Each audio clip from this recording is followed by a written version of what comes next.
हज़रत साहब, लगता यही है आज की प्रोसीडिंग को देखकर कि चैलेंज सिर्फ एक नहीं है, मल्टीपल हैं। कुछ जजेस ये भी कह रहे हैं कि अफ़गानिस्तान से धमकियां दी गई, कुछ कह रहे हैं कि इदारे के अंदर से भी मुदाखलत होती है। अच्छा, मंसूर अली शाह साहब ने यह कहा कि बहुत जगहों पर यह होता है कि हम बात नहीं कर सकते, हमें कहा जाता है कि इधर ना बैठो उधर ना बैठो, कोई सुन लेगा। लगता तो ये है ओवरऑल के प्रेशर तो मल्टीपल लेयर्ड है, ये सिर्फ एक नौयत का प्रेशर नहीं है, और इसको डील करने के लिए क्लैरिटी जो चाहिए उसके लिए लेजिस्लेशन, कानून साजी करनी पड़ेगी। क्या व्यू है आज की प्रोसीडिंग पे आपका? बहुत शुक्रिया। देखिए, ये इशू ये नहीं है कि आम आदमी के हवाले से मसला है, जरा बात को समझ रहे हैं। ये आम केसेस का इशू नहीं है। आम केसेस के अंदर तो थोड़ा बहुत परसेप्शन, थोड़ा बहुत सिफारिश, कोई और एडवांटेजेस डिसएडवांटेजेस जो होते रहते हैं, ये पूरी दुनिया के अंदर है। मैं कहूँ कि भारत के अंदर नहीं होगा, सवाल ही पैदा नहीं होता, बरतानिया में नहीं होगा, ये होता रहता है। जो फर्क है ना, जो इस वक्त जो इशू है वो इशू ये नहीं है। इशू ये है कि वो लोग जिनका काम नहीं है वो इंटरफेरेंस करते हैं पॉलिटिकल केसेस के अंदर। ध्यान में रख लीजिएगा, ये बड़ा क्लियर कर दूं आपको, ये इशू सारा पॉलिटिकल केसेस के हवाले से है। और पॉलिटिकल केसेस में इंटरवेंशन आपके सामने है कि एस्टैब्लिशमेंट का एक रोल है, हम जो मर्जी कहते रहे, आंखें बंद कर ले, लेकिन ये एक रियलिटी है। लाहौर हाईकोर्ट में मैं आपको दर्जनों मिसालें दे सकता हूँ ये इन दिनों के अंदर, जब से निगरान हुकूमत आई है और निगरान हुकूमत से लेकर अब तक क्या क्या फैसले और ये हमें पता है। हम ख्याल जजेस के पास लगता रहा और उन जजेस के पास बैठ के पता क्या होने लगा। और मैं भी रिसेंट आपके सामने मिसाल लाहौर हाईकोर्ट से मैं केस की बता देता हूँ। वो केस है इंतखाबी निशान को सेक्शन 215 को चैलेंज करने। आप इमेजिन कर ले कि ये जनवरी से ये मामला चल रहा है और आज हम मई में पहुंच गए हैं। एक बार फैसला महफूज किया, दूसरे बेंच के पास गया, फिर दोबारा मैं सारी बातें नहीं कहने लगे फैसला में, फिर लार्जर बेंच बन गया। लार्जर बेंच के बाद डेट दे दी गई, उस डेट पे बेंच ही तब्दील, यानी 2 जजेस बाहर भेज दिए गए।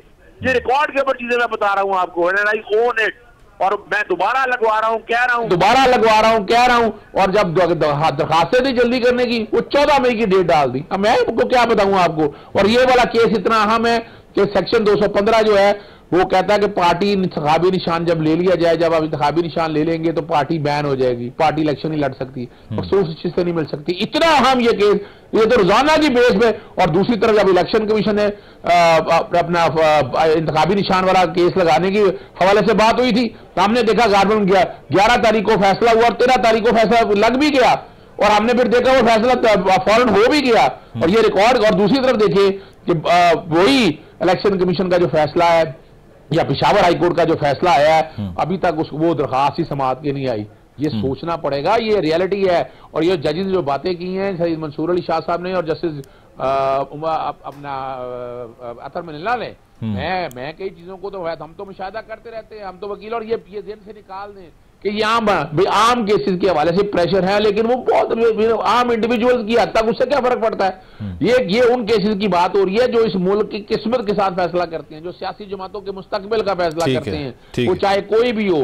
यानी मैं तो इस वक्त, मैं पहले तो मैं इस बात का कायल नहीं था, लेकिन मैं इस बात को समझता हूं कि जो नवाज शरीफ के मामले में भी केसेस जो हुए हैं उनके पीछे भी अब देखना पड़ेगा कि क्या वजह। और आप देखें, वो कहते रहे, वो लंदन डील में कहा उन्होंने कहा जब हमारी मर्जी के लोग आ जाएंगे ये हो जाएगा वो, और वही हमने रेगुलेट करने, सोशल मीडिया की रेगुलेशन चाहिए। अजहर साहब, अब जो रिकमेंडेशन दी जा रही है, वैसे समाअत मुलतवी हुई, लेकिन कहा यह गया कि स्पेशल सेल बनाए जाएं सुप्रीम कोर्ट के और हाई कोर्ट के जजेस के, और जिससे भी रब्ता किया जाए, इंटेलिजेंस एजेंसी हो या कोई भी XYZ एंटिटी हो, तो फौरन उसको रिपोर्ट किया जाए। 7 दिन का टाइम फ्रेम मौजूद है। आपको लगता है यही सोल्यूशन है इस प्रॉब्लम को डील करने का? नहीं, मैं नहीं समझता ये इतना आसान काम है। याद रखिएगा, क्योंकि वजह क्या है, मैं कई लोगों को जानता हूं, यानी मुझे कोई थोड़ी सी जरूरत पड़ गई सिक्योरिटी के हवाले से, तो मैंने किसी को कहा, तो वो जो बंदे रखे थे वही तो भाई खराब करने वाले थे, वही तो इन्फॉर्मर थे। अब आपने एक जज के साथ जो घर में मुलाजिम रखे हुए हैं, जो टेलीफोन आपका पड़ा, घर के अंदर इलेक्ट्रिशियन आता है, कैमरे कौन लगाता है यहाँ पर, जरा इन चीजों को सोचे ना। तो असल जो दूसरी जो बात है कि आपने सुना नहीं कि बताया जाता है कि तुम्हारा बच्चे फलां स्कूल में पढ़ते हैं। अब ये किसने दी है इन्फॉर्मेशन, किसने इन्फॉर्मेशन दी है, कौन लेके गया इन्फॉर्मेशन? जस्टिस बाबर सत्तार साहब का सारा डाटा जो है जो लीक हुआ है नादरा का, नादरा में अब कौन है हेड कर रहा है, वो समझना चाहिए। बाकी जो उनका अगर टैक्स का डाटा है, अगर जो उनका इमिग्रेशन का डाटा है, आखिर ये डाटा लीक तो एजेंसी ने किया है ना। एजेंसी से मुराद नादरा वगैरह की बात कर रहा हूं, इसको किसी और सेंस में ना लिया जाए, लेकिन सवाल बड़ा वाज़ेह है कि ये मामला ऐसे नहीं हल होना। हमें बैठकर मिसाके जमहूरियत किया था बेवकूफ बनाने के लिए लोगों को। मैं 5 जून से ये बात कर रहा हूं 2023 से कि पाकिस्तान को मिसाके पाकिस्तान की जरूरत है। यानी हमें आज ये बैठकर तय करना पड़ेगा कि एस्टैब्लिशमेंट के बगैर सिस्टम चल नहीं सकता, लेकिन एस्टैब्लिशमेंट की एक्सेस सियासतदानों तक जोड़ तोड़ में।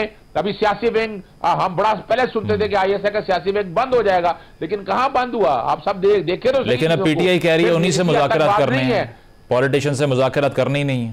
देखिए मैं उसकी वजह अच्छा मुज़ाकरात की वजह समझिएगा। मुज़ाकरात किस लिए करना?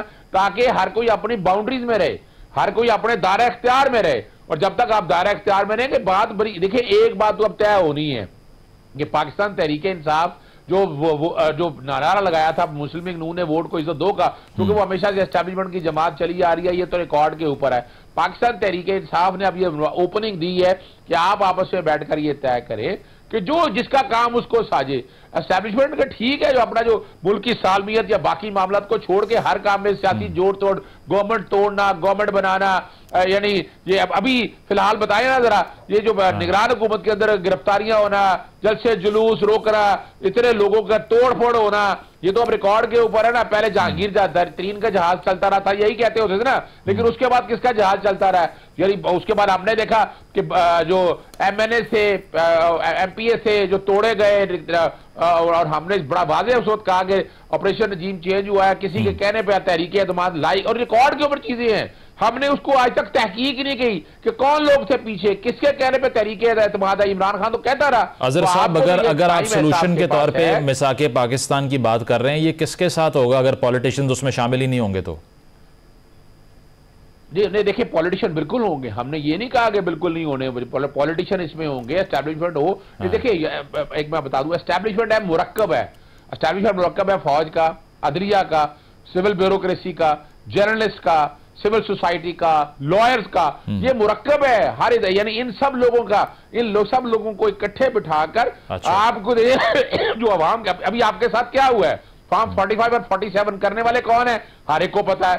सियासी जमातें बेनिफिशरीज है, खुद कहती है सियासी जमातें बैठकर कि हमें बैठकर जो जोड़ तोड़ हुई है, जो सारे मामला कहां बैठकर तय हुए हैं, एवरीबडी नोज। हमें ही सोचना ये है कि हम इन चीजों को बेहतरी की तरफ कैसे लेके जाएं। इसका नुकसान पाकिस्तान को होगा और इसके लिए एक लार्जर कंसेंसस चाहिए। बहुत बहुत शुक्रिया अजहर सदीक साहब, हाफिज एहसान साहब, रियासत अली साहब मौजूद थे और गुफ्तगू यही की गई आज के अगर ये सारे जो प्रेशर्स अदलिया के ऊपर एग्जर्ट किए जा रहे हैं इसको प्रॉपरली रिपोर्ट किया जाए और इसके तदारुक के लिए एक मैकेनिज़्म तश्कील दिया जाए तो इन मामलात को ईजीली डील कर सकते हैं। आगे बढ़ के देखना यह है कि इस रिफॉर्म के लिए पॉलिटिशियंस कितना रोल प्ले करते हैं। एक ब्रेक शामिल करते हैं, ब्रेक के बाद वापस आएंगे। Stay with us. Welcome back नाजरीन। साबिक वज़ीर आज़म शाहिद खाकान अब्बासी के हवाले से अगर बात करें तो 2019 में LNG रेफरेंस में उनकी गिरफ्तारी हुई थी जो नैब की तरफ से पेश किया गया था और इसमें एक्यूजेशंस ये थी कि तकरीबन 21 अरब रुपए का नुकसान पहुंचा है कौमी ख़जाने को, लेकिन आज की तारीख़ में इस केस में उनको बरी कर दिया गया है।